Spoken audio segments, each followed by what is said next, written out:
She said it so casually it sliced me open. We got married yesterday. We only invited special people. My daughter-in-law Lena didn't raise her voice. She didn't look ashamed. She sat there on my sofa, the beige one I'd bought for them when theirs broke, and let those words fall between us like a glass breaking on tile. Special people. For a moment, I thought I'd misheard. I was holding the phone, about to call my son Max to ask what time the wedding would be, because no one had told me yet. I had ironed a pale pink dress the night before. I had put the matching shoes by the door. I had pictured myself, a 71-year-old widow, arm in arm with her only son, smiling in photos I would show to my sister in Chicago. But the world didn't turn the way I imagined. It snapped. And I stayed standing in the middle of my own living room, phone in hand, while the girl I had housed, fed, and carried through every little emergency in the last 3 years told me, with a smile so sweet it was cruel, that I wasn't special. My son didn't even look at me. That's how the story really begins. Not with a wedding, with an absence, with a mother who was ready to give, and a son who had decided she didn't need to be there. This is the story of how I almost let them steal the last years of my life, and how I decided, finally, to take them back. And let me tell it to you like the documentary it deserves to be. The day I stopped being special. The afternoon light in my house was soft. Karachi light, filtered by curtains I'd sewn myself years ago. On the coffee table there was tea. On the armchair, Lena's purse. On the sofa, Lena. On the floor, a small dark spot from where I'd spilled coffee that morning while checking whether the pink dress still fit me. I remember thinking, it still fits. I remember thinking, I'll wear pearls. I did not remember to think, what if they don't invite me? Because what mother thinks like that? You already got married? I heard my own voice through water. My hand was still gripping the phone, but I hadn't dialed. When? Yesterday, Lena said, stretching her legs on my sofa. It was intimate. We wanted something meaningful. Then she gave me that look women give when they know they have the upper hand. We only invited special people.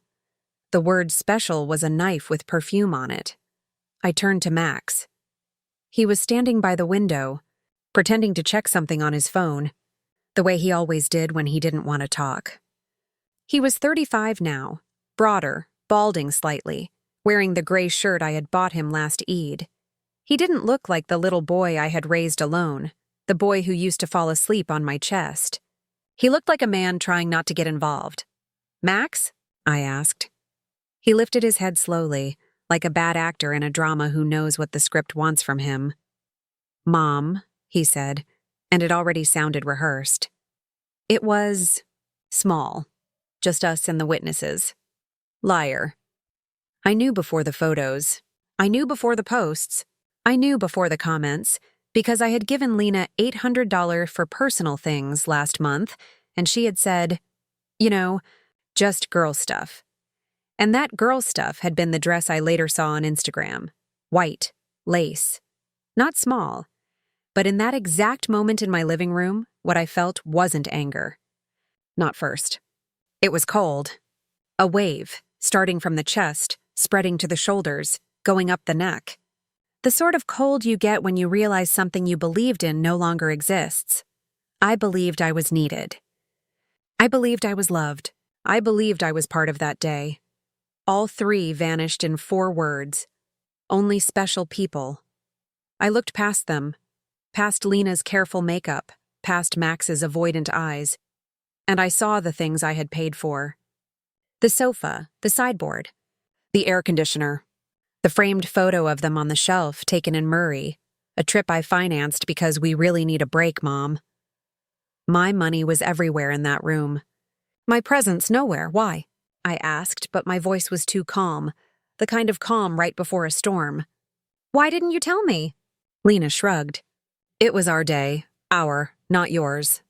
Not ours. Theirs. Max added quickly, We didn't want to bother you, Mom. Bother me. 3 years of paying $500 rent every month. 3 years of, we don't have groceries. 3 years of Lena needs medicine. 3 years of, we'll pay you back. 3 years of, Mom, can you? And they didn't want to bother me. I sat down because my knees suddenly felt old. Older than 71. Older than widowhood.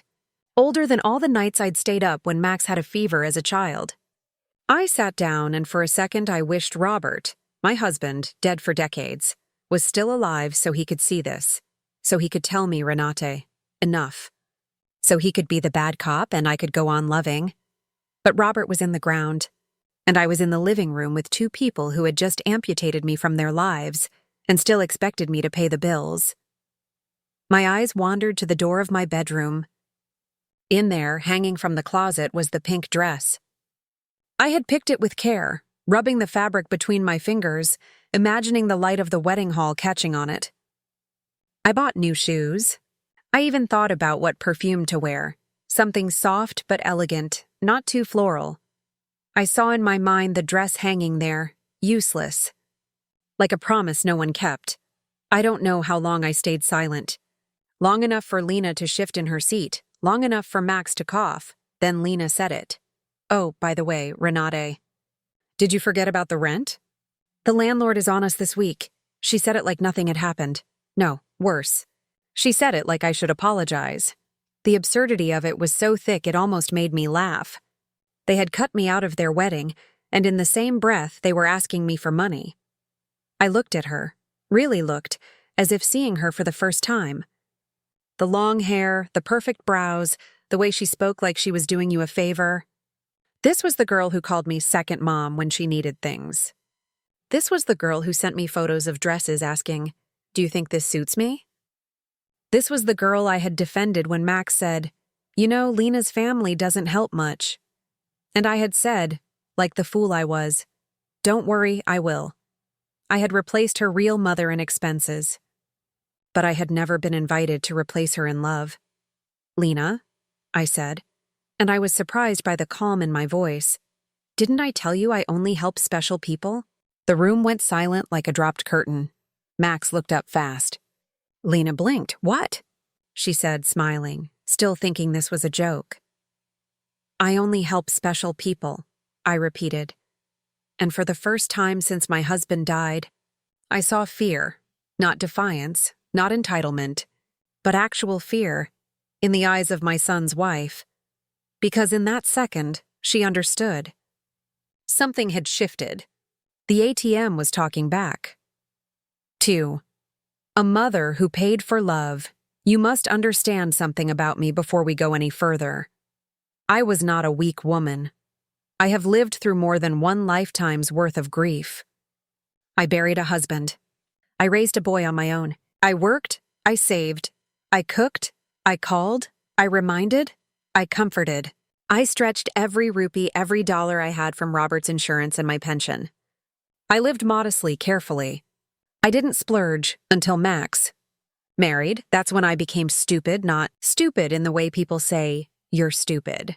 Stupid in the way only mothers can be, when love mixes with fear and loneliness and the need to stay important.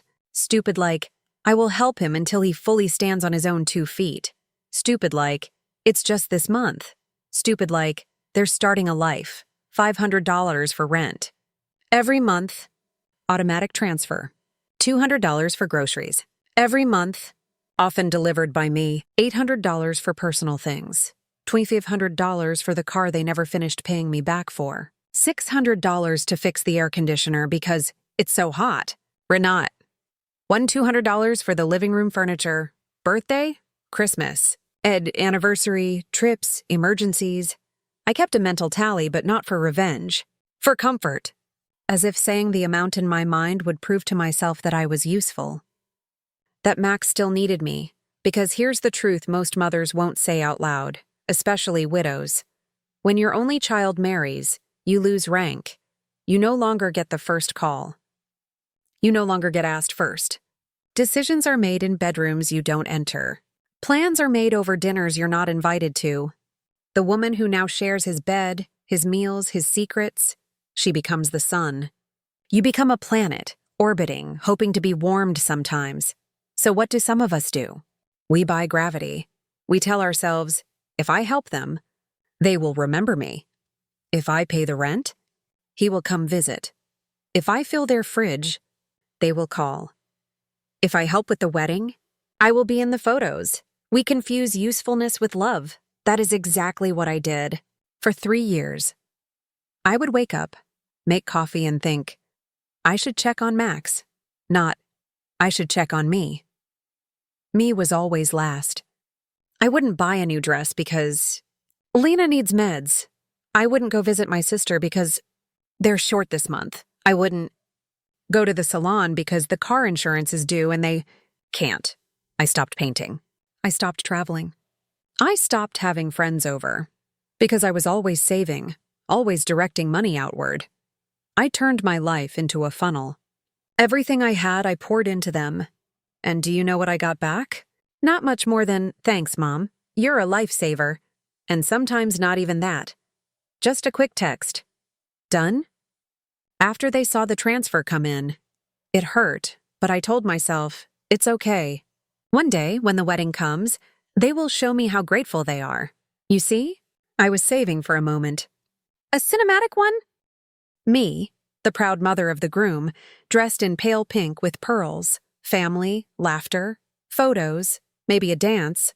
Maybe Max would make a toast saying, my mom who always supported us. I fed myself with this scene for months.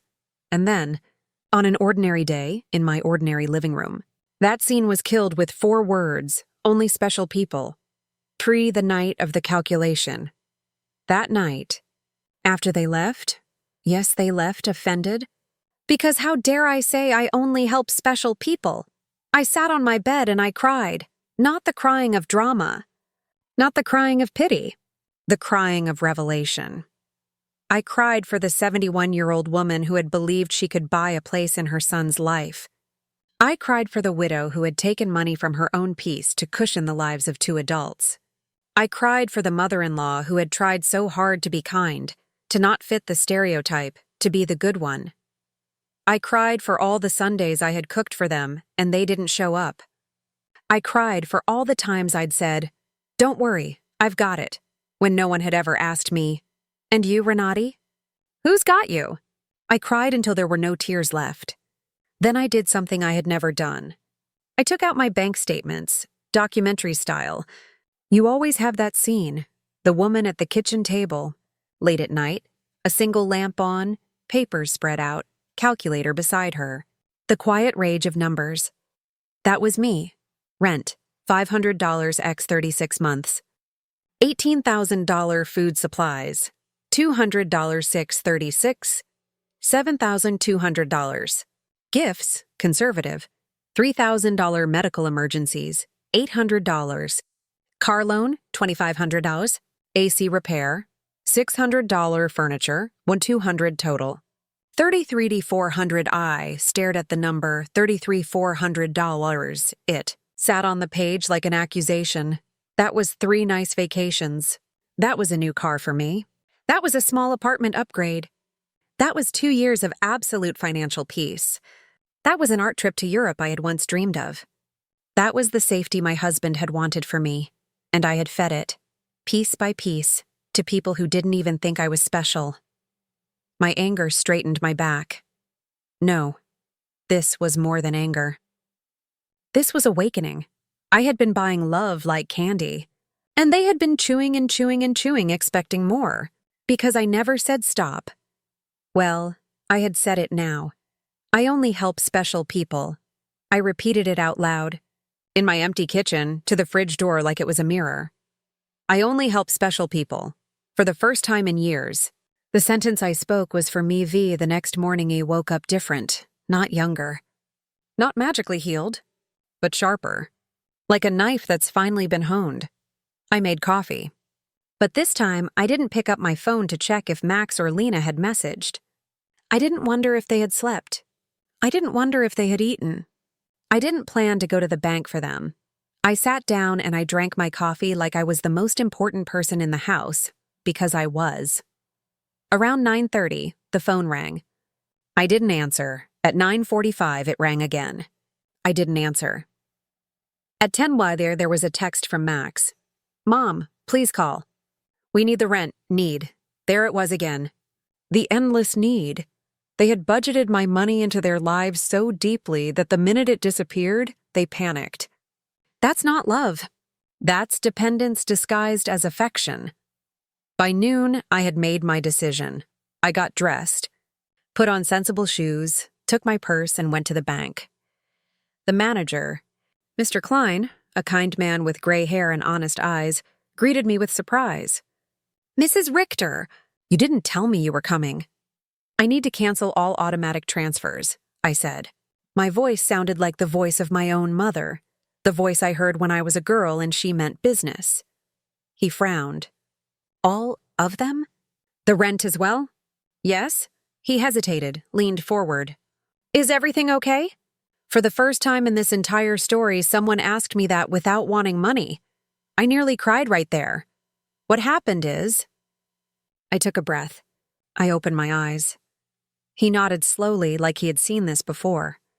And of course he had. Bankers always know which families are parasites. We can also add extra protection to your accounts, he offered, so no one can walk in and try to access them.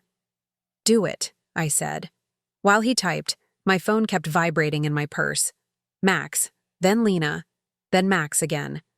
Like they could sense from miles away that the umbilical cord was being cut. I turned the phone off. When I left the bank, I felt 10 kilos lighter. I walked without purpose for the first time in months. Not to the supermarket for them. Not to the pharmacy for Lena. Not to pay their bills. I walked for me. I passed the park where I used to take Max as a child, and I remembered his small hand in mine, his laughter, his voice saying, "Mama, push me higher." When did the boy who wanted to be pushed on a swing become the man who wanted to push me into financial slavery? When did I start believing I had to buy the very love I had given him for free? The confrontation. They were waiting for me when I got home. 3 cars outside my house. Movement behind the curtains. They still had keys.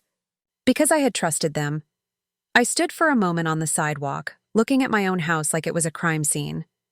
And in a way it was.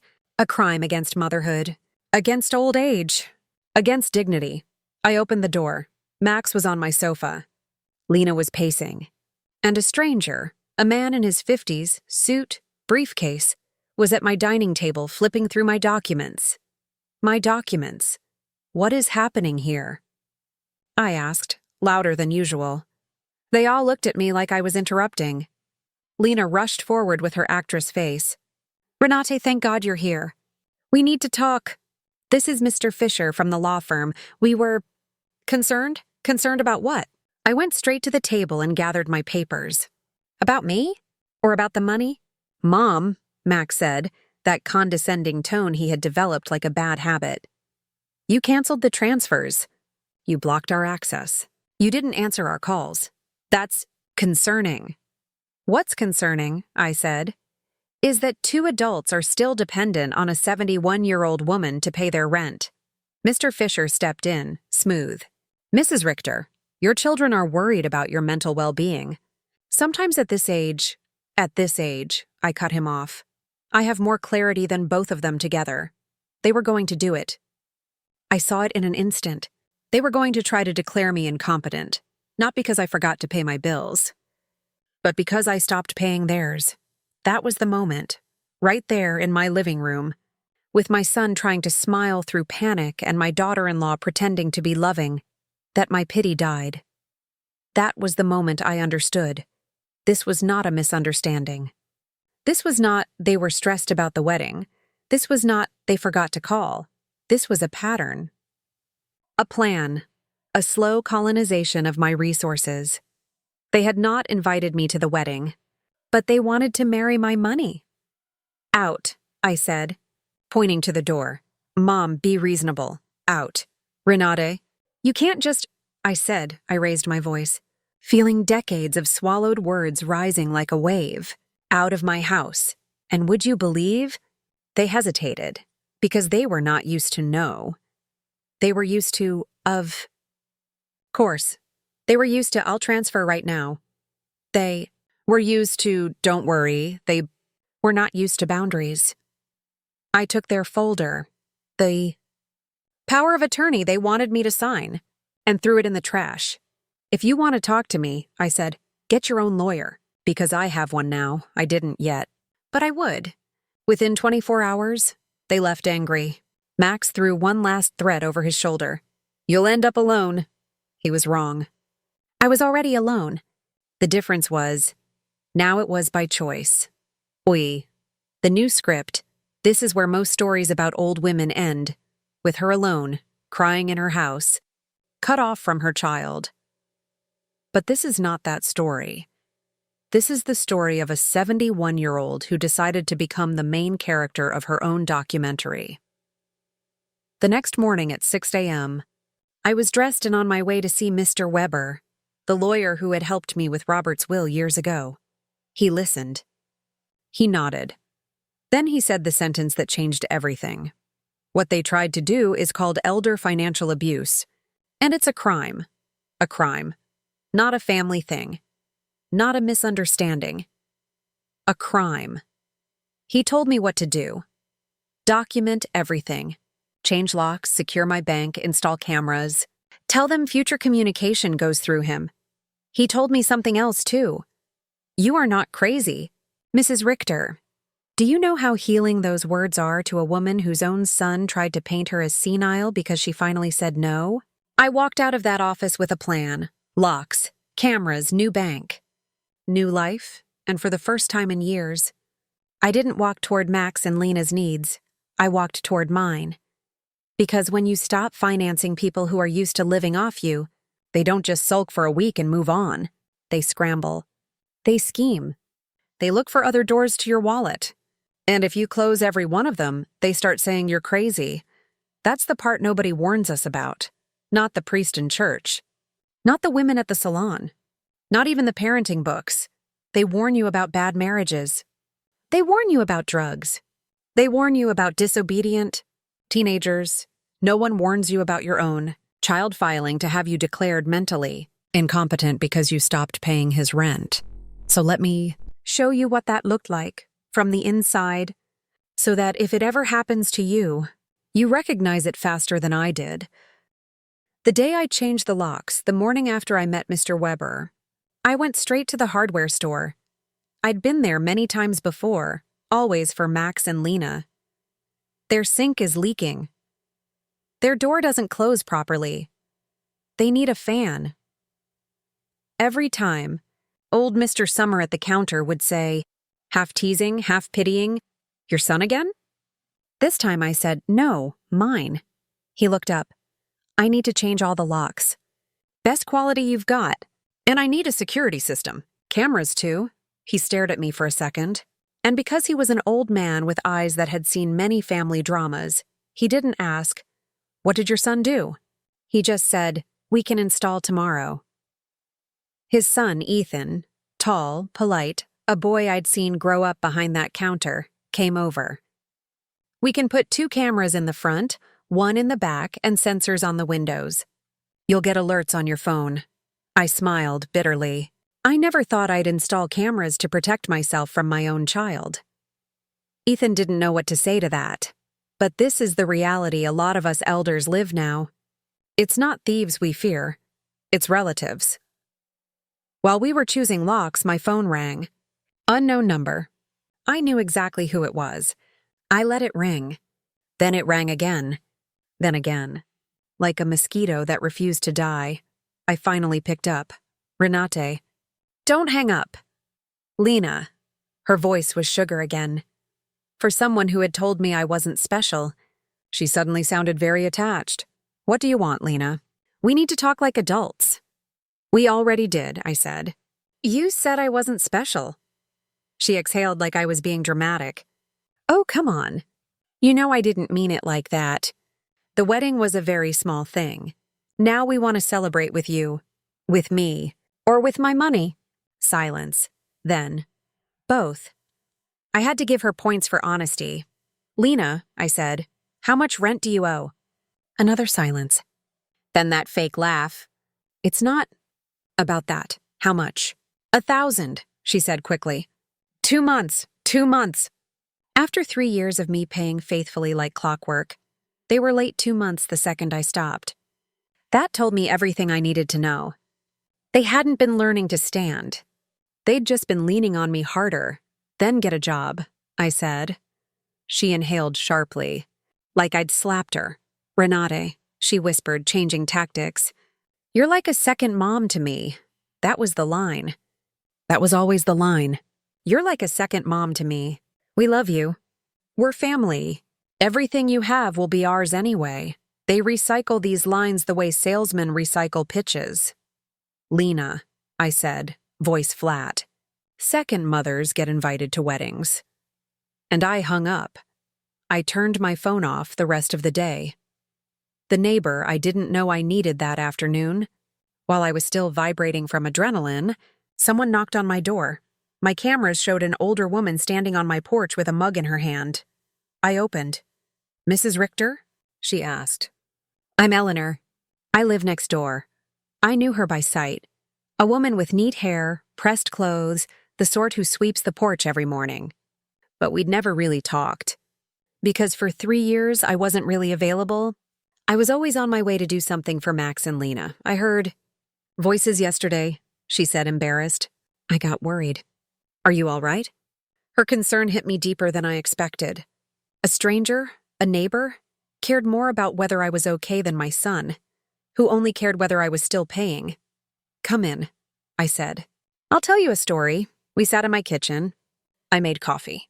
And I told her everything, the secret wedding, the 33,400, the confrontation with the lawyer, my fear, my anger. She listened without interrupting, nodding slowly. When I finished, she said, You did the right thing. You think so?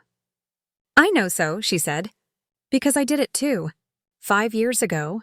With my daughter. She told me her story. Frighteningly similar. Daughter gets married. Daughter's husband can't keep a job. Mom, can you? Every month. Gifts. Rent. We'll pay you back. A daughter who loved her most when she was paying. The moment Eleanor said no, she became confused, selfish, influenced by outsiders. How long did it take? I asked. For her to realize? 6 months, she said. 6 very ugly months. Did she come back? She did, but different. She understood I wasn't an ATM. We have a real relationship now. Her words soothed me like balm. Maybe, Max could realize too. But Eleanor also said something else. Something I will never forget, Renate. Even if they never realize, you still did the right thing. You don't have to sacrifice the end of your life to pay for the beginning of theirs. We clinked our cups like 2 soldiers in the same war. The second attack. The peace didn't last. Abusers.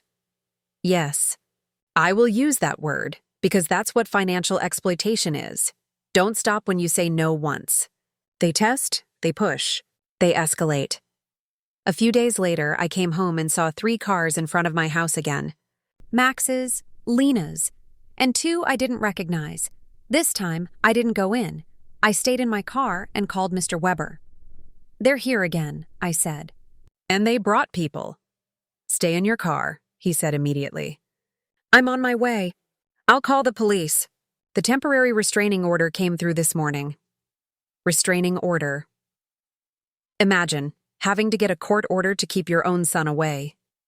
Within minutes, 2 police cars arrived. Mr. Weber arrived. The officers went up to my door. I watched through the camera feed on my phone, technology I had installed to protect myself from my family. The officers spoke to Max. I saw him waving his arms, pointing at my house like I was some criminal. Lena was crying again, the performance tears. The 2 unknown people looked like friends, or maybe people they'd brought to witness me being unstable. One of the officers came to my car. Ma'am, you can get out. They're leaving. I stepped out. Max shouted from the street, Mom, this is ridiculous. We're your family. Family doesn't break into houses, I said. Family doesn't bring lawyers to steal accounts. Family doesn't declare you incompetent because you said no. Lena yelled. You can't just abandon us. You co-signed things. Mr. Weber raised a hand. Any future communication goes through my office. They left. But I knew it wasn't over. People like that don't give up when the money is easy. The government knocks a few days later. Just when I thought I could breathe, the doorbell rang. My camera showed a young, neatly dressed woman with a folder. I opened. "Good morning, Mrs. Renate Richter," she said. "I'm social worker Anna Schmidt from the Office of Senior Services. We received a report that you may be at risk, and we'd like to conduct a wellness check." My blood turned ice. They had involved the government. They had gone from private manipulation to public record. Because here is their logic. If we can't make her give us money willingly, we'll make the state think she's unsafe. So the state will make her give us money. I smiled. "May I see your ID?" She showed it, legit. "Can I come in?" she asked. "In a moment," I said. "I'd like to call my lawyer." "It's just a wellness check," she said, a little firmer. "If you have nothing to hide..." That sentence. "If you have nothing to hide." I had heard that before from men who read your messages. From relatives who go through your things. It's a sentence abusers love. It flips the guilt. Suddenly it's your fault for wanting privacy. "I don't have anything to hide," I said. "But I do have a right to be represented." I called Mr. Weber. He came within 20 minutes. He sat down across from her. The social worker started with her script. "We received reports that you have been behaving erratically, that you cut off your family without explanation, that you installed unnecessary security, that you refused medical help." "From whom?" Mr. Weber asked, his voice like a blade. "From the same family that showed up with a lawyer to have her sign a power of attorney? The same family that has received $3,400 from her in 3 years?" She looked surprised. That number had weight. I showed her my kitchen. My accounts, my papers, everything clean, paid, organized. She asked, "Do you live alone?" "Yes." "Do you cook for yourself?" "Yes." "Do you drive?" "Yes." "Do you take medications?" "Vitamins. Aspirin sometimes." Mr. Weber handed her the evaluation he had arranged for me with. "Dr. Moore, we'll come to that," showing that I was cognitively excellent for. The social worker looked genuinely uncomfortable. "Mrs. Richter," she said. "Based on what I see, you are not at risk. I will close this case." I wanted to hug her. Not because she closed the case, but because she believed me over them. When she left, Mr. Weber turned to me. "This is going to escalate. How much more can they do?" "They can file for guardianship," he said. "And I believe they will. The counteroffensive, Mr. Weber was a good lawyer. But more than that, he was used to this. He told me something that at first sounded unbelievable. This is very common now. Adult children trying to declare their parents incompetent?" I asked. "Yes," he said. "Especially when the parents finally say no." He told me about other cases. Sons who sold their mothers' houses, daughters who wiped bank accounts, in-laws who tried to force power of attorney, all under the excuse of, "We're worried about you." The pattern, he said, is almost always the same. Parent gives a lot of money. Years. Parent suddenly stops. Often because they wake up like I did. Adult child panics because their lifestyle depended on that money. Adult child says, "Mom is confused." Adult child gathers witnesses, neighbors, pharmacists, anyone, to say mom is acting strange. Adult child files for guardianship to get control of mom's money. "It's elder financial abuse," he said. But most elders are too ashamed to call it that because it's their own children. That was me. Ashamed. Because what kind of mother raises a son who does this? "We will do 2 things," Mr. Weber said. "First, we will document everything. Every transfer. Every visit. Every threat. Second, we will get our own psychiatric evaluation from someone reputable. So when they say you refused, we will have proof that you didn't refuse help. You refused their control." So I went. Dr. Moore doctor. Moore was a woman in her 50s, with sharp eyes and warm hands. The kind of doctor you can't fool. We sat in her office for 2 hours. She asked everything. "Do you know today's date?" October 3rd, 2025. Who is the Prime Minister? I answered. Can you subtract 7 from 100 and keep going? I did. Can you explain to me why you canceled the bank transfers? Yes, I said, steady. Because I realized I had paid $33,400 in 3 years to people who excluded me from their wedding and then tried to control my finances.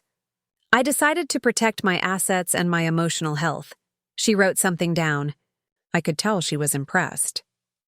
Mrs. Richter, she said at the end, your cognitive function is above average for your age. You are not only competent, you are very clear. I left with a written report. A shield. So when Max and Lena later said she refused psychiatric help, we could say, no. She chose her doctor. Not yours. The fabricated evidence, of course. Max and Lena weren't sitting quietly. They were busy. They were gathering people. They got Mr. Davis, the unpleasant neighbor across the street who always hated that my friends parked near his driveway, to sign a statement saying I had installed cameras like I was in a war zone, that I yelled at my family in the street, that I had unknown people over, all true, all out of context.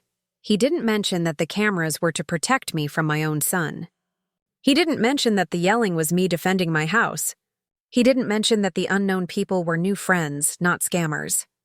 Then they went to my pharmacist, Mr. Green. He was a kind man. I'd been buying from him for years. But Lena went to him with her big eyes and her, we're so worried about mom voice. She doesn't buy her medicines, she said. She acts strange, she said. We just need you to sign here so we can help her, she said.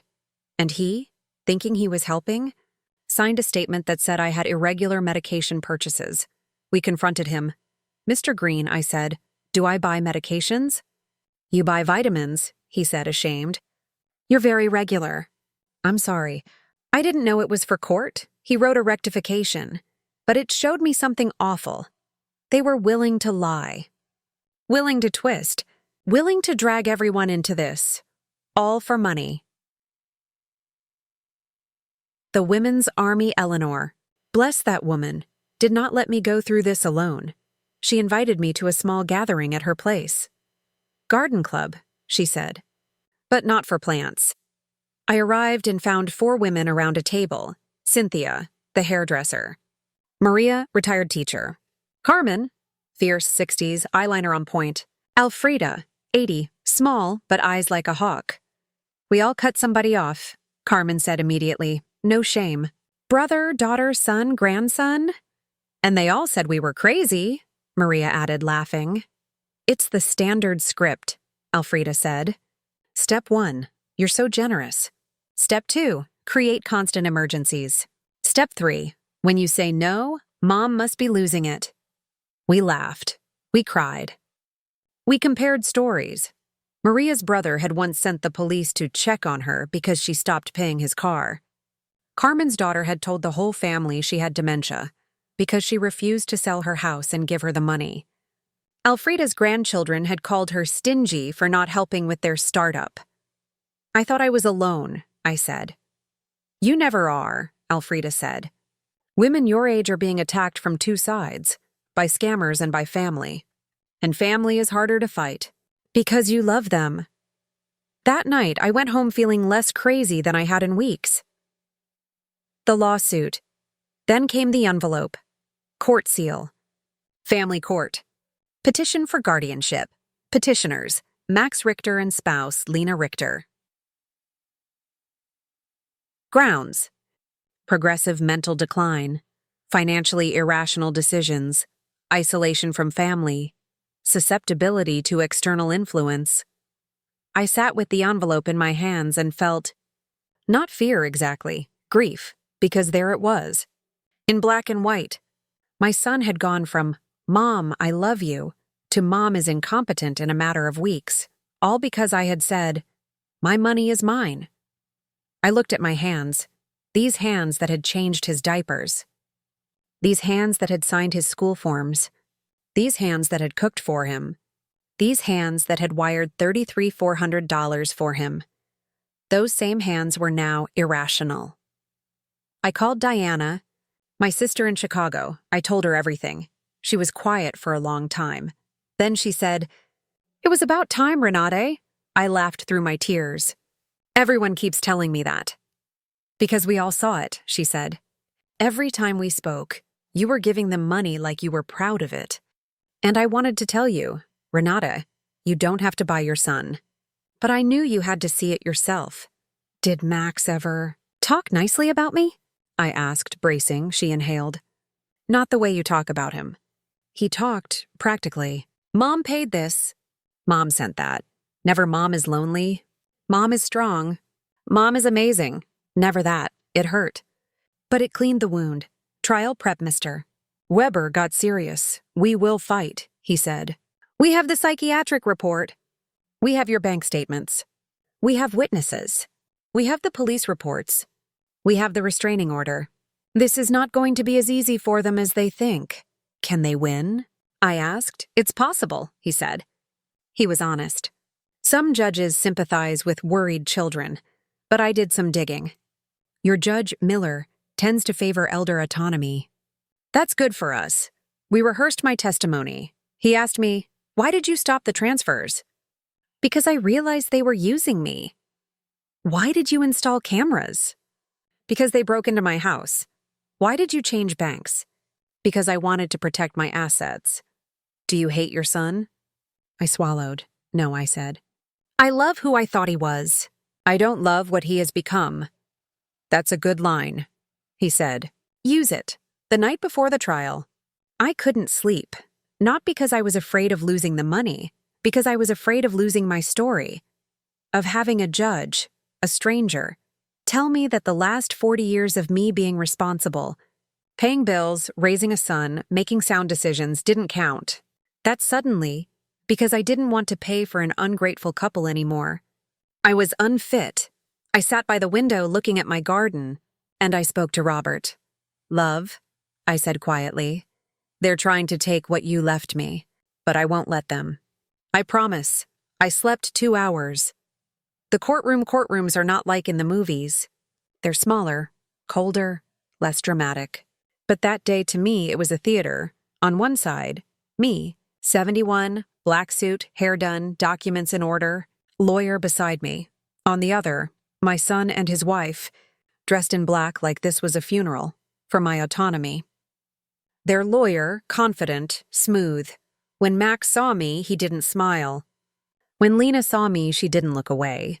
She looked straight at me like I was the obstacle standing between her and a comfortable life. Their lawyer stood and started painting the picture. "Your Honor, this is not about money. This is about a mother losing touch with reality. This is about a vulnerable elder being manipulated by neighbors and lawyers. This is about 2 loving children trying to help. If I hadn't lived it, I would have believed him. He made it sound reasonable. He made me sound paranoid. He made them sound noble. Then it was their turn to testify. Lena first. She cried.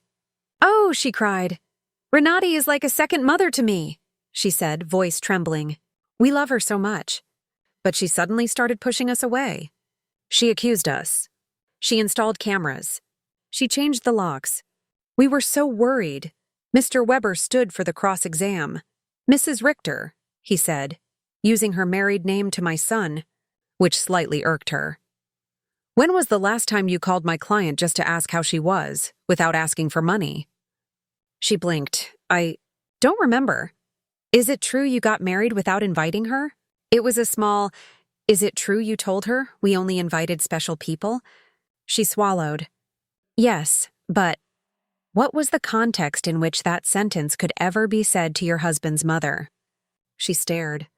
No context. Then Max, he sat there, my boy, my baby, my only son, and said with a straight face that I was acting strange, that I was being influenced, that I couldn't be reasoned with.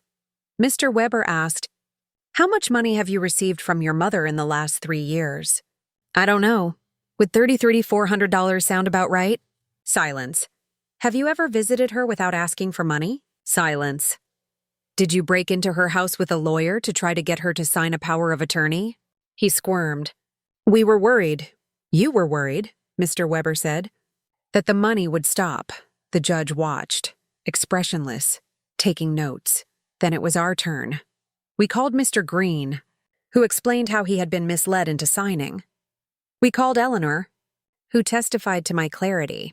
We called Dr. Moore, who presented my evaluation. Excellent. We called the bank manager, who said I had managed my accounts perfectly for years. Then I took the stand. Mr. Weber didn't overcomplicate it. Mrs. Richter, he said, why did you stop supporting your son financially? Because I finally understood, I said, clear, voice steady, every woman in that room sitting up a little straighter, that what I was getting from them was not love. It was a commercial transaction disguised as family.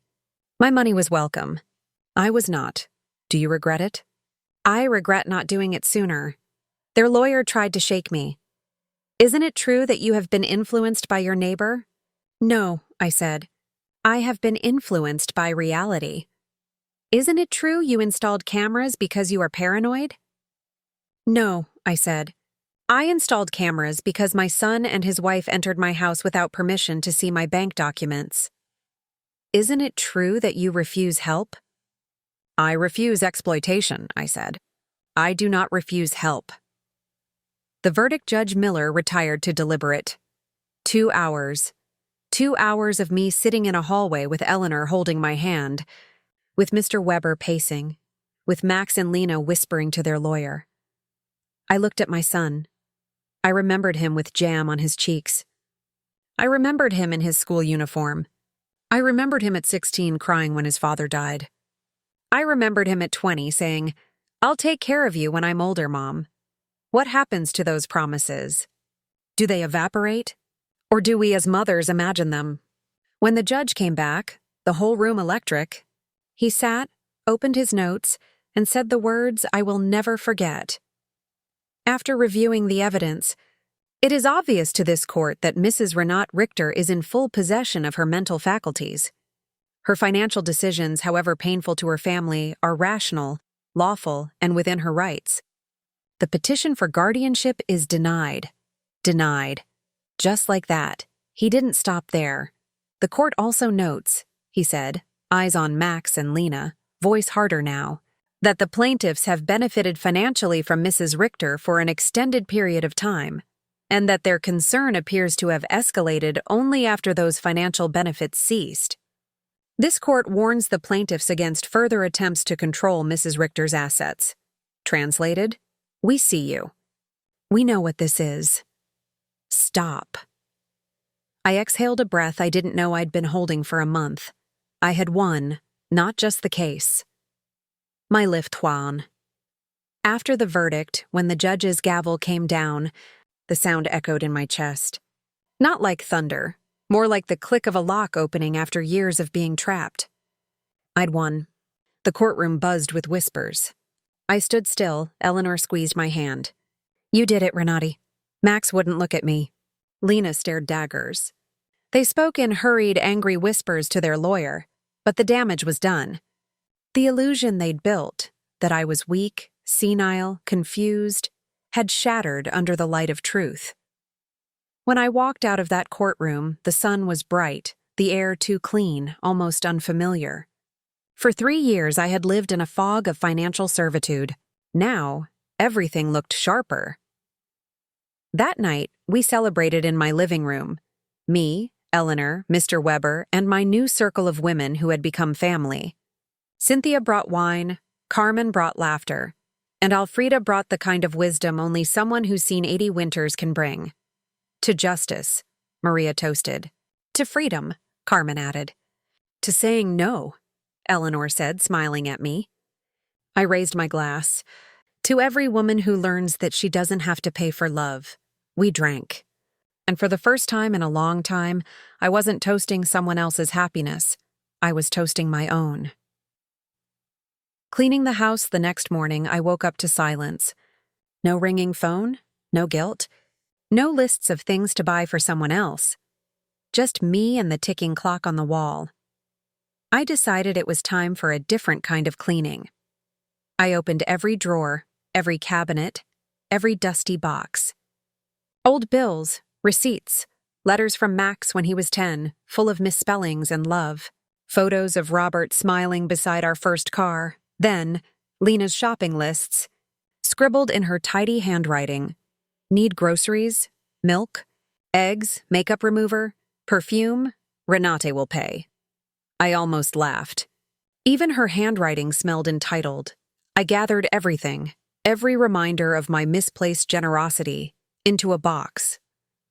Then I carried it outside and burned it in the garden. The papers curled and blackened, sparks floating up like tiny souls being released. I whispered to the fire. That part of my life is over. On new foundations. Weber came by a few days later with the new version of my will. I've made sure that Max and Lena can't touch anything you don't want them to, he said. I signed it with steady hands. If they ever call again, tell them to speak to my lawyer. He smiled. That's what I'm here for. Then, because I wanted a full break, I sold my house. It was too big, too haunted by echoes of their voices. I bought a modest apartment near the city center, with a balcony overlooking a small park. The first night there, I slept without locking my bedroom door. For the first time in years, I wasn't afraid of who might walk in. Eleanor helped me unpack. You've got good light here, she said. Perfect for painting. She was right. The next morning, I took out my old easel, the one I hadn't touched in a decade, and started to paint. The colors flowed like therapy. Gold, blue, green, soft pink.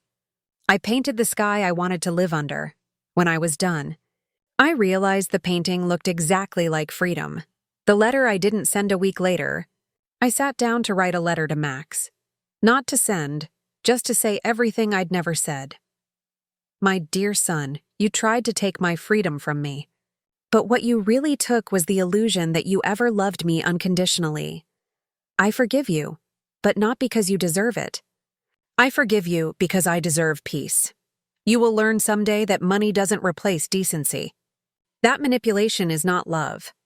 That people who truly care for you don't need to be paid to stay. I hope hardship teaches you what my kindness couldn't. Your mother, Renate. I folded it carefully and placed it in my journal. Some wounds heal better when they're written down than when they're answered.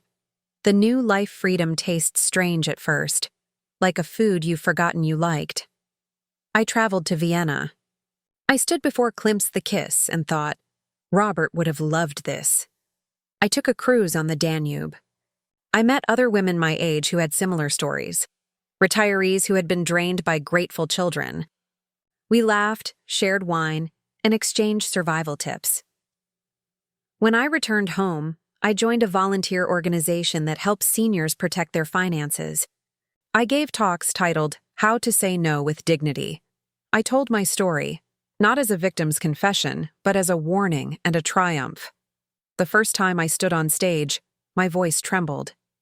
But when I saw the tears in the audience, women, men, even young people, I knew it was worth it. I spent $3,400 buying love, I told them, and not a cent of it worked. But I spent nothing to find peace, and it gave me everything. They stood up and applauded.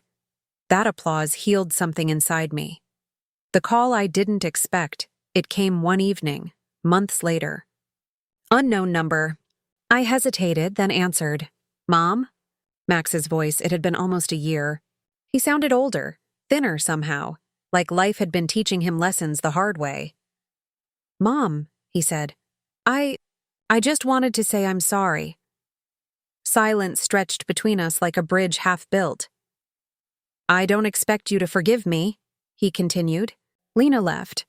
We lost the apartment. I got a job. I'm trying to be better. For a second I wanted to cry, but the tears didn't come. I'd already cried them all out months ago. I hope you are, Max, I said softly, but I can't go back. I can't be the mother who fixes everything anymore. I know, he said. I just wanted you to know I finally understand what I did. We said goodbye. No promises. No transfers. Just two adults standing at the edge of what used to be love. When I hung up, I didn't feel sadness. I felt closure. The women's club, the garden club, had grown. Word spread. More women joined, some widows, some divorced.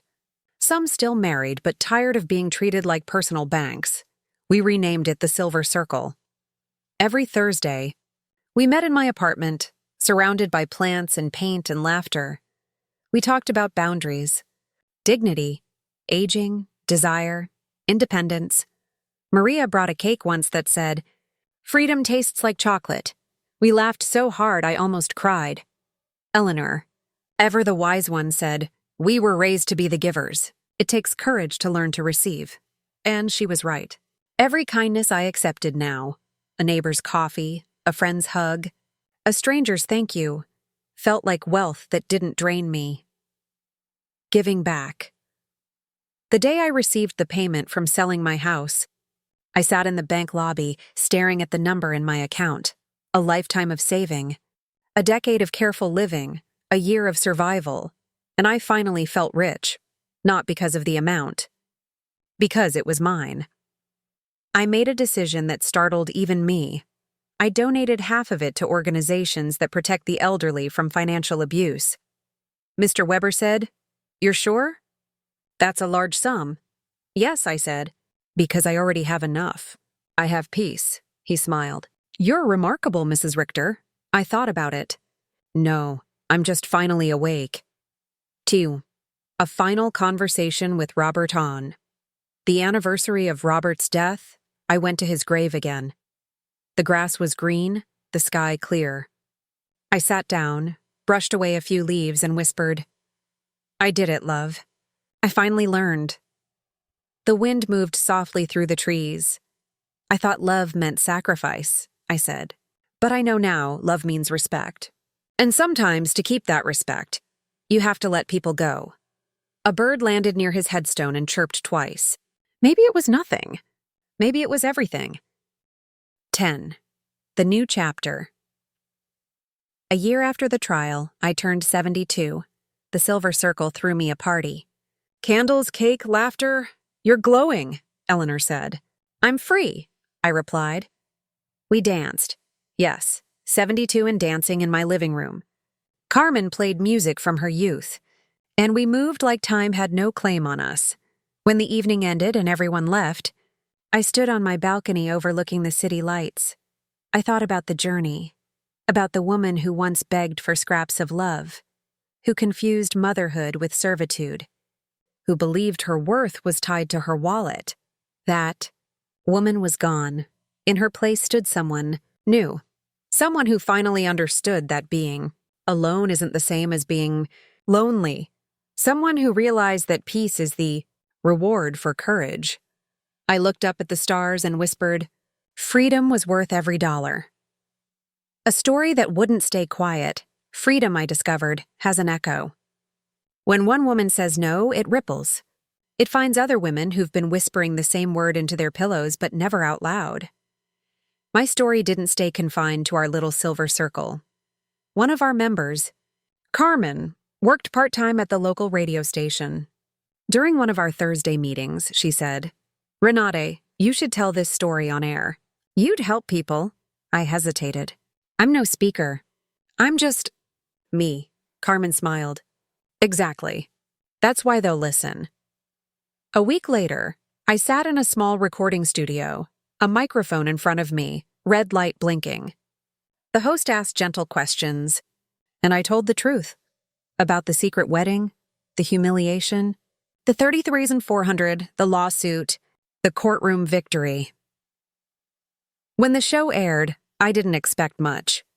But within days, the radio station received hundreds of messages. Women, men, daughters, sons, even a few lawyers. One message said, "My mother's going through the same thing." I thought she was being paranoid. Now I see she was protecting herself. Another said, "I'm 68. My son controls my pension. Thank you for giving me the courage to take it back." That night, sitting on my balcony with tea and the city lights below me, I realized something profound. I had turned my pain into permission for others to save themselves too. The interview a week later. A journalist from Der Morgen, a national newspaper, contacted me. "We'd like to feature your story," she said. "We're doing a piece on elder financial abuse in families. It's more common than people think." I hesitated again. I don't want to be famous, she smiled. You won't be famous, Mrs. Richter. You'll be heard. The article came out a month later. The headline read, "She Said No, How a 71-Year-Old Woman Won Her Freedom from Family Exploitation." There was a photo of me sitting at my easel, sunlight on my hands. The story detailed the abuse, the manipulation, the lawsuit, the victory. It quoted me saying, "True love never comes with a price tag." The response was overwhelming. People stopped me in the supermarket. "Are you Mrs. Richter? The one from the article?" "Yes," I'd say, half embarrassed. "You changed my life," one woman whispered. Holding my hand, I hadn't expected gratitude to feel so heavy, not like a burden, but like responsibility. The foundation, that's how the Richter Foundation for Financial Freedom was born, Eleanor. My ever-wise neighbor said, "You have a voice now, Renate. Use it before others lose theirs." We started small, just 5 women in a borrowed room in the community center. We offered free legal consultations for seniors, workshops on recognizing manipulation, and classes on digital banking security. Mr. Weber volunteered as our first legal advisor. Cynthia handled outreach. Carmen managed social media. Maria and Alfreda organized events. Our motto was simple: respect cannot be bought. Protect your worth. Within months, local newspapers started calling us the Silver Guardians. I smiled at the nickname. It sounded like something out of a movie, old women in cardigans saving the world. But that's exactly what we were doing, one phone call at a time. The conference, by the following spring, the Ministry of Social Affairs invited me to speak at a national conference on elder rights. I almost said no. Public speaking still scared me. But Eleanor insisted. "You faced a courtroom full of lies. You can face a stage full of people." The conference hall was enormous. Hundreds of faces, cameras, microphones. I wore a navy dress, simple and strong. When I stepped onto the stage, my heart pounded like a drum. I began softly. "A year ago, I thought I was losing my mind. I thought my only son wanted to protect me. I didn't realize he wanted to own me." Silence. You could hear pens stop moving. "I'm not here to talk about villains. I'm here to talk about blindness, the kind that comes from love. Because when you love someone, you don't see the chains until they hurt." I told my story in full. The humiliation. The awakening. The trial. When I finished, the room stood up. Applause, real and raw. Even the officials in suits were wiping their eyes. Afterward, an elderly man came to me. "My daughter's been controlling my finances for years," he whispered. "Tomorrow I'm going to the bank." And I realized I hadn't just won my freedom.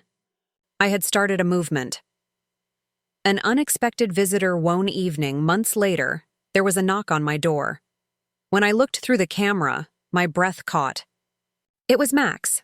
He looked thinner, his face worn, eyes tired. He wasn't the smug man from the courtroom, he was smaller somehow. Human.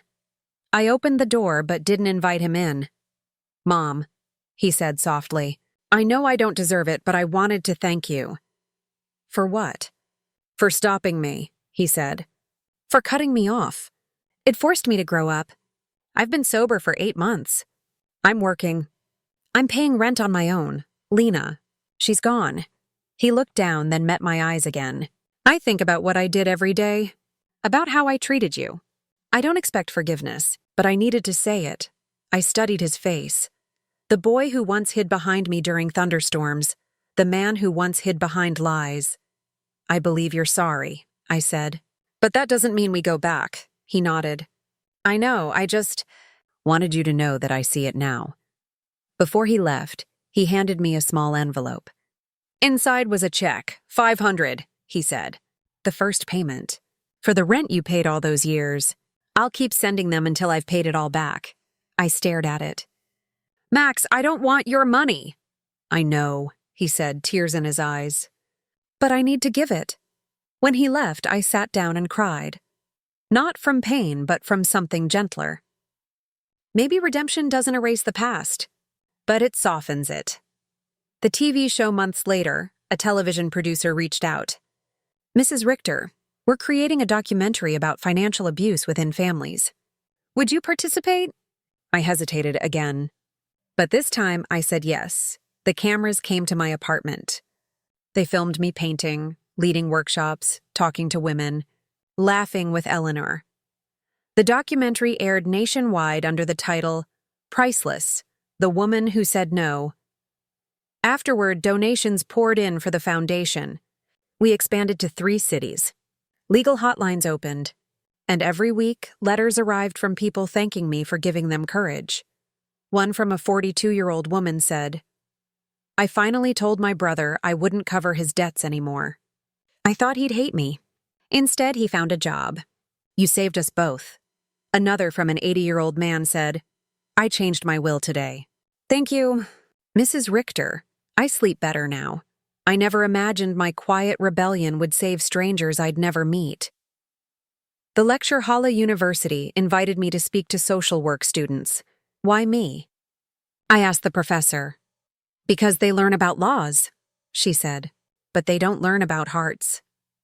So I stood before a class of young faces, most no older than Max had been when he first asked me for money. I told them, never mistake silence for consent. Most victims don't scream, they rationalize. They say, "He's my son. She's just struggling. It's just this once." By the time they realize they've been drained of money and self-worth, a young woman raised her hand. "Did you ever wish you'd said no sooner?" "Yes," I said. "But if I had, I wouldn't be here teaching you this." When the lecture ended, the students stood and applauded. One of them hugged me and whispered, "You remind me of my grandmother. I'm going to visit her tonight." That moment felt like immortality, the kind that doesn't need statues or awards. Just hearts changed. The last meeting of the Silver Circle 2 years after we started. The Silver Circle had outgrown my living room. We met one last time there before moving to a proper office downtown. We sat surrounded by flowers and laughter. The walls covered with our old photos. Our first meeting. Our first workshop, our first victory. Cynthia raised her glass. To Renate, who showed us that no is not the end of love, it's the beginning of self-respect. I laughed. To all of you who taught me that family isn't just who shares your blood, it's who shares your battles. We toasted, laughed, and cried. When they left that night, I looked around my apartment, quiet again, filled with the ghosts of all our voices, and I thought, this is what healing looks like. The painting one morning, I woke with a sudden urge to paint something different. Not the calm skies and flowers I'd been painting for months, but a story. On a large canvas, I painted a woman, older, her hair silver, her eyes fierce. Behind her, shadowy figures reached for her wallet, her heart, her home. But she stood tall, wrapped in a golden light. When I finished, I called it The Price of Peace. It was displayed at a local art exhibit. The curator asked, "Who is she?" "She's every woman who finally chose herself," I said. The painting sold that night. I donated the money to the foundation. 10. The letters I do send every week, I write letters now. To strangers who write to me, to widows, to mothers, to daughters. Sometimes I tell them, it's not selfish to protect yourself. Sometimes I say, it's never too late to start over. Sometimes I just write, you're not alone. Because if there's one thing I've learned, it's that loneliness is not the absence of people. It's the absence of respect, and respect begins with yourself. The final night, it was late, and the city hummed quietly below my balcony. I looked up at the stars, the same way I had a year ago when I'd first felt free. I thought of Robert, of Max, of all the women whose stories had crossed mine. Then I whispered the words that had become my truth, my prayer, my anthem. True love doesn't ask for payment. And freedom is never too expensive. I closed my eyes and smiled. I was no longer the woman who asked when the wedding was. I was the woman who had learned, finally, to celebrate her own life. 2 years later, 2 years after the documentary aired, the Richter Foundation had grown far beyond what I ever imagined. We had offices in 3 cities, a hotline that operated day and night, and volunteers in every major retirement community. But what amazed me most weren't the numbers. It was the letters. Every day, the postman delivered thick envelopes, handwritten, shaking words from trembling hands, or neat ones from typewriters that hadn't been used in decades. Mrs. Richter, I closed my joint account with my son. Thank you. I've started painting again. I told my daughter I love her, but I love myself too. Sometimes I sat at my desk, running my fingers over the paper, crying quietly. Not out of sadness, out of recognition. These were not strangers. These were versions of me. Women who had thought their lives were over, discovering they could still begin. Eleanor once said, Renate, you planted a forest without meaning to. I looked out my window at the small park below, where old women now gathered for walks. No, I said. We all did. We're the roots. They're the new growth. The interns, when we opened the first youth program at the foundation, I didn't know what to expect. We called it Bridging Generations, young volunteers pairing with elders to help them with technology, online banking, and awareness about scams. One day, a new intern arrived, a young woman with a neat ponytail and nervous smile. Her name was Clara. She was studying law. Her application essay had said, I grew up watching my grandmother lose everything to family pressure. I want to make sure that doesn't happen again, to anyone. On her first day, she sat across from me, taking notes while I spoke to a group of seniors about financial boundaries. Afterward, she lingered. Mrs. Richter, she said, you make it sound easy to say no, but isn't it lonely? I smiled sadly. It's lonelier to live surrounded by people who only love what you give them. She nodded, eyes glassy. That's what my grandmother used to say. That's when I realized our work wasn't just saving the old. It was teaching the young what love really looks like. A call from the ministry in early spring, I received an official letter with the national emblem. At first, I thought it was another bureaucratic notice. It wasn't. The Ministry of Social Affairs and Family Rights is pleased to inform you that Mrs. Renata Richter has been nominated for the National Order of Merit for her contributions to elder protection and social advocacy. I stared at the letter. Then I laughed, out loud. Alone in my kitchen, for a woman who once begged her son to invite her to his wedding, the irony was divine. Eleanor insisted on helping me choose an outfit for the ceremony. You'll be on TV again, she teased. Wear color. You've earned it. I wore a deep emerald suit, the color of rebirth. When they pinned the small silver star on my lapel, I thought, Robert, look at me. We made it after all. The minister shook my hand. You've started a revolution, Mrs. Richter, I smiled. No, I just reminded people that mothers are humans too. The unexpected email a few weeks later, an email arrived from a familiar name. Max Richter. It said, Dear Mom, I saw the ceremony on TV. You looked beautiful. I cried. I wanted you to know that I've been volunteering at a shelter that helps men recovering from financial dependency. Some of them are like I was, angry, entitled, lost. I tell them about you, about what I did, and about how you still forgave me enough to let me start over. You don't have to write back. I just wanted you to know I'm proud of you. I read it 3 times. Then a 4th, he didn't ask for anything. Not money, not pity, just connection. For the first time in years, I felt that old, soft warmth in my chest. Not the desperate kind that once begged for love, but the quiet, forgiving kind that expects nothing. I wrote back simply, I'm proud of you too. Max, keep going. And I meant it. The conference in Berlin that summer. I was invited to Berlin for an international summit on elder justice. Experts from across Europe gathered to discuss policy reforms. When it was my turn to speak, I looked out over the crowd, suits, translators, journalists, and began. Elder abuse is not just a financial issue. It's emotional. It's cultural. We raise children to depend on us, but we forget to teach them when to let go. Love without respect becomes entitlement. Help without limits becomes slavery. And silence becomes permission. I paused, scanning the room. What saved me wasn't the law, It was community. No one escapes alone. After my speech, a delegate from France approached me. "We're launching a similar program," she said. "Can we name it after you?" I laughed softly. "Don't name it after me. Name it after every woman who ever wrote a check instead of drawing a boundary." The documentary revisited. The film team that had made Priceless wanted to do a follow-up. They came to film the foundation, the interns, the women whose lives had changed. One of them was Helga, an 82-year-old who had taken her son to court after watching my documentary the first time. She told the camera, "I thought I was weak." Then I saw her story, and I said, "If she can, so can I." She turned to me during filming and said, "You gave me back my life." I smiled through tears. "No, Helga, you gave it back to yourself."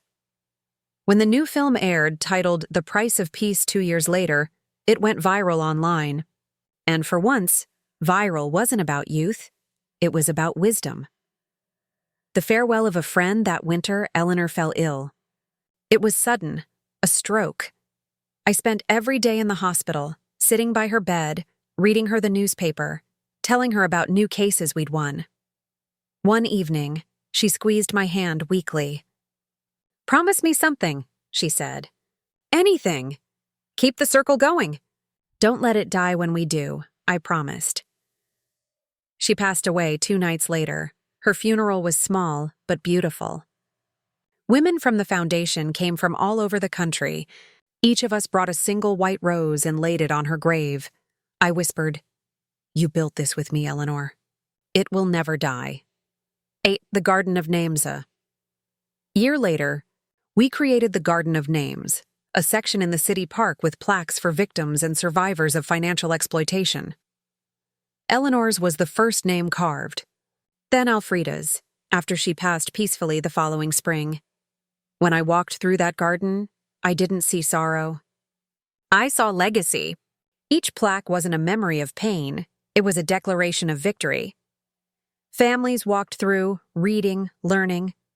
Young women pointed and said, "That one, she started it all." I smiled every time.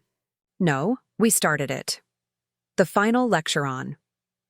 My 75th birthday, the foundation organized a surprise event, a hall full of people, flowers, cameras.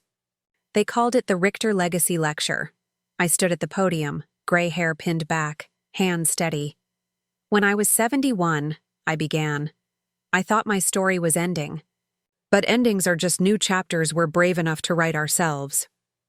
I looked out at the crowd, students, lawyers, volunteers, survivors. You can lose money. You can lose family, but never lose yourself. The world will tell you that love means giving everything. I'm here to tell you, sometimes love means keeping something for yourself. The applause was thunderous. I saw Max in the back row clapping, eyes glistening, and for once I didn't feel bitterness. I felt peace. 10. The quiet evening. Now, when I sit on my balcony at dusk, the city lights twinkle like candles in a chapel. The world has moved on, but I have not faded. I've learned that our voices don't die when we do. They live in the lives we've touched. Sometimes the phone rings. A new volunteer, a survivor, a journalist, and sometimes it's Max. "Just checking in, Mom," he says now. No reason, just checking in. That's how I know I did something right. The last line, one evening, as the sky turned violet, I opened my journal and wrote the final line of my story.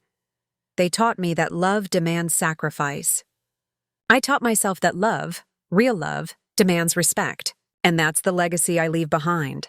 I closed the notebook, set down my pen, and smiled, softly, proudly, finally free. 10 years later. 10 years had passed since the day I stood in that courtroom, trembling but unbroken. 10 years since I told my son that I would no longer pay for the privilege of being his mother.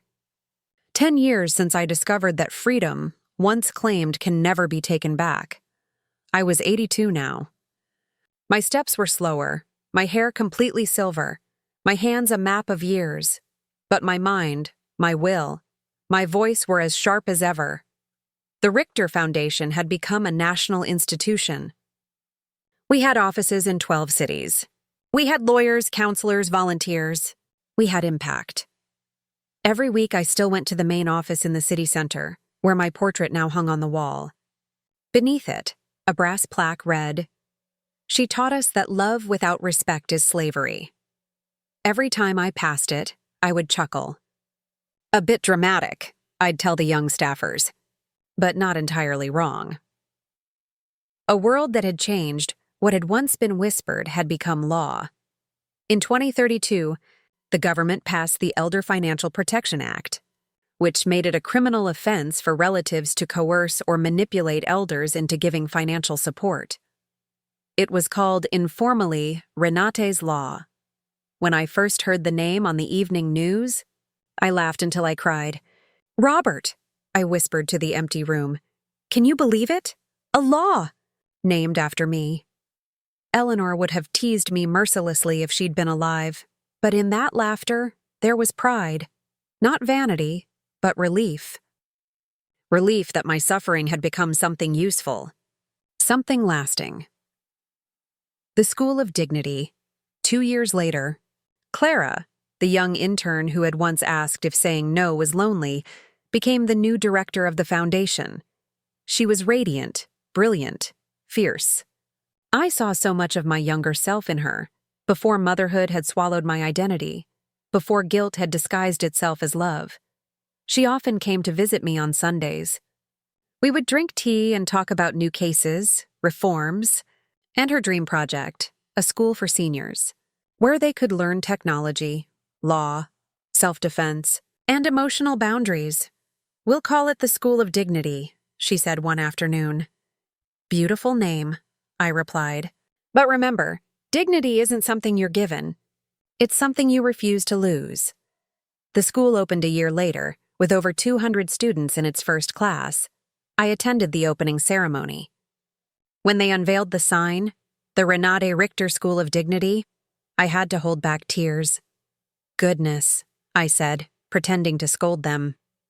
"If you keep naming things after me, I'll start charging royalties." Everyone laughed, but deep inside, I felt something quiet and profound. This is how a life redeems itself. The document found one rainy afternoon. Clara came to visit with a box in her hands. "We were cleaning out old archives at the foundation," she said, "and I found this." Inside was the original transcript of my trial. The one where Max and Lena tried to declare me incompetent. The pages were yellowing.